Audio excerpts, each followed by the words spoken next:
জ্বর নিয়ে হাসপাতালে ভর্তি হয়েছিল 8 বছরের নাবালিকা। পরিবারের অভিযোগ, সঠিক চিকিৎসা না করেই তাকে মালদা মেডিকেল কলেজে রেফার করে দেওয়া হয়। হাসপাতাল থেকে বেরোনোর পথেই মৃত্যু হয় শিশুটি। ঘটনাকে কেন্দ্র করে মঙ্গলবার দুপুরে উত্তেজনা ছড়ায় মালদা চাঁচল সুপার স্পেশালিটি হাসপাতালে।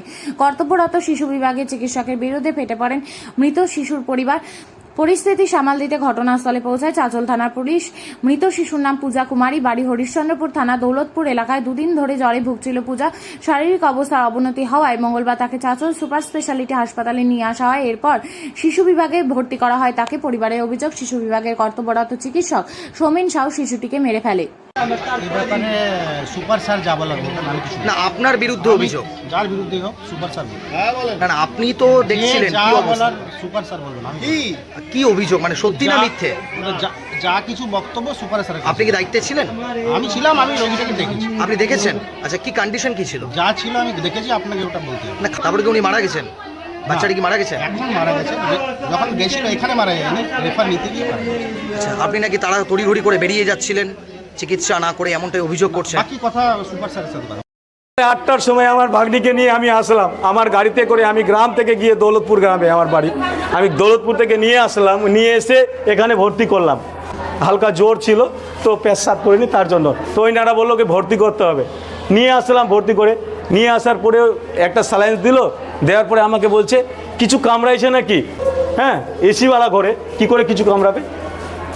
হ্যাঁ, ওনাকে বললাম তো বলছে আমি ঠিক বুঝতে পারছি না, আমার আউটডোর আছে, এখানে একটা ডক্টরের দরকার। হ্যাঁ, এদিকে তাকান। হ্যাঁ, আউটডোর আছে, আমার আউটডোর আছে।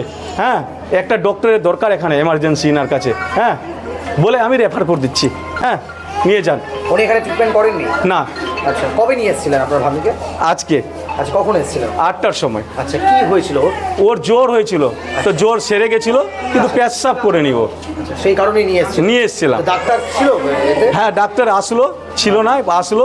এসে দেখার পরে আমাকে বললো, হ্যাঁ এসএনএস ফেনেস দিল, বলছে মাকে ধমকালো। তো মা বলছে হ্যাঁ সিরিয়াস হয়ে গেছে, পেশেন্ট হয়ে গেছে। তো বলছি আচ্ছা ঠিক আছে, কোনো কিছু নাই, ঘাবড়াবার কোনো ব্যাপার নাই, সব ঠিক হয়ে যাবে। হ্যাঁ, আমি দেখছি। এবার দেখার পরে ও বলল কি আমাকে ডেকে বলছে আমার চেম্বার আছে, আমি চেম্বার যাব, আমার আউটডোর আছে এবার। হ্যাঁ, তো আপনি একটা ডক্টর এখানে ইমিডিয়েটলি লাগবে এখানে। হ্যাঁ, আমি চলে যাচ্ছি। উনি দেখেননি? না, ব্যবস্থা করে দিই, আমি ব্যবস্থা করিয়ে দিচ্ছি। কি ব্যবস্থা করবো? ও চলে গেল, রেফার লিখে চলে গেছে।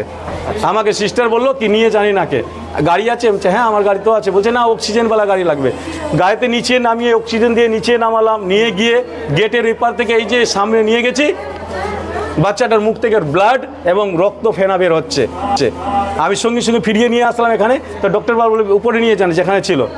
হ্যাঁ, এবার নিয়ে আসছি তো এ বলছে কি শেষ, কিছু নাই, শেষ হয়ে গেছে। হ্যাঁ, অবস্থা খুব ক্রিটিক্যাল ছিল। 100 ডাক্তারের গাফলতি এবং তাকে সুপার এবং অ্যাসিস্ট্যান্ট সুপার দুজন মিলে এখন গাইড করছেন, আমাকে ধাক্কা দিচ্ছেন আর পুলিশকে দিয়ে আমাদেরকে ওখান থেকে সরাচ্ছেন। হ্যাঁ, আর ধমকি দেখাচ্ছেন। ওর ব্যবসা চলছে এখানে। ডাক্তারের নাম কি? সোমেন সাউ।